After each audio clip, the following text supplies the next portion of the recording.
Biden, Kishida strengthening ties to counter China, puts Tokyo on the front line. President Joe Biden and Japanese Prime Minister Fumio Kishida's pledge to strengthen their countries' ties and bolster alliances in the Indo-Pacific region under the excuse of countering China, their imaginary enemy, represents a ticking bomb for the region's hard-sustained peace, experts said, believing that Japan is also laying ground for hosting the G7 summit this year, to draw in members to concentrate on attacking China. They believe that such alliance, which endows the country's support of military expansion, is a double-edged sword for Tokyo, as it also pushes Japan to the front line of attack and disdain across Indo-Pacific region, as more tensions will be triggered by its ties with US. They want China to remain on high alert against Japan and the US, next step, especially on the Taiwan question. Our security alliance has never been stronger, US and Japanese leaders said in a joint statement that included an exhaustive rundown of areas of agreement, from defense and trade to critical technologies and gender equality, but plowed little new ground. At the same time, the Indo-Pacific faces growing challenges, from actions inconsistent with the rules-based international order by China to provocations by North Korea, according to the statement. Friday's session at the White House followed results agreed by top military and diplomatic officials from both countries on Wednesday to strengthen Tokyo's air, sea, land, cyber and space defenses and otherwise strengthen integration to counter China. Kishida visits the US on the last leg of his tour of 5 Group of 7 nations. Japan holds the presidency of the G7 this year and will host the summit in Hiroshima in May, NHK reported. It also said that Kishida planned to brief Biden on a major shift in Japan's security policy announced last month. It includes gaining capabilities to launch counter-strikes and large defense budget increases.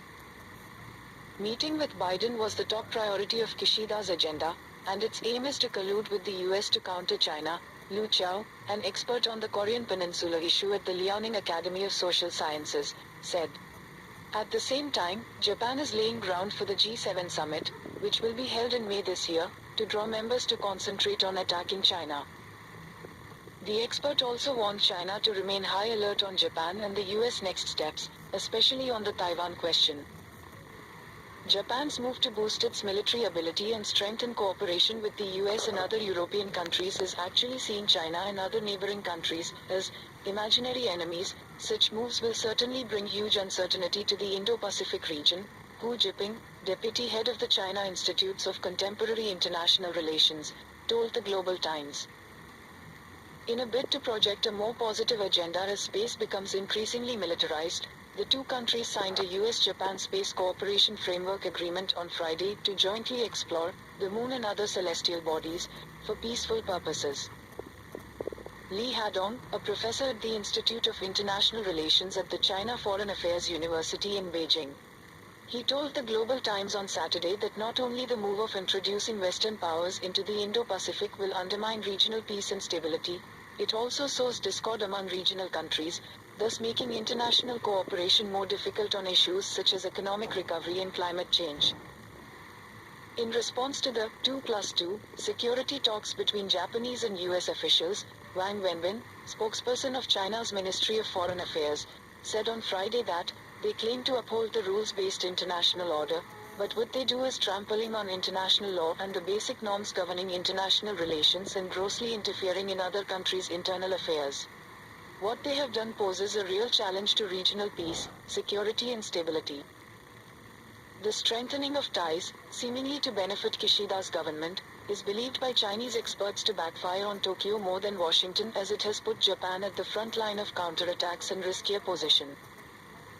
Kishida's aggressive military expansion is depriving his country of strategic independence, and making the country closer to becoming the US, vassal and tool for achieving hegemony in the Indo-Pacific, said experts. Such plan may win Kishida political support in the short term, but in the long run, it is made at the cost of Japan's national interest and people's welfare, as more money went to equip the military, so less will be used to solve Japan's pressing social problems, such as its aging population.